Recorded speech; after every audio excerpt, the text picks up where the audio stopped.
Hei, olen Elaf Salman Faisal, 26-vuotias. Mun äidinkieli on arabian kieltä sekä kurdin kieli. Puhun englannin kieli sujuvasti ja puhun suomen kieltä. Nyt mä oon oppimassa espanjan kieltäkin. Vuonna 2015 tulin Suomeen.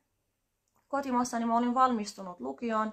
Suomessa mä oon opiskellut suomen kurssit, Valma sekä sosiaali- ja terveysalan perustutkinto lähihoitajana. Minulla on työkokemusta melkein 2 vuotta. Vähän aikaa olin Herttoniemen sairaalassa ja nyt mä oon Koskelan seniorikeskuksessa. Mä oon luova ihminen, autavainen sekä opin uusia asioita hyvin nopeasti. Töistäni mä opin ongelmien ratkaisuun, stressien hallintaminen sekä päätöksen tekeminen. Harrastan liikunnasta aika paljon, varsinkin jalkapallosta ja nyrkeilystä. Harrastan vielä matkailusta ja kirjojen lukemisesta. Haluan hakea tähän koulutukseen, tietoa ja viestintätekniikkaan, koska haluan vaihtaa alani.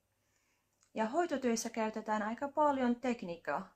Sieltä mä huomasin, eli tieto- ja viestintätekniikka sopii minulle enemmän.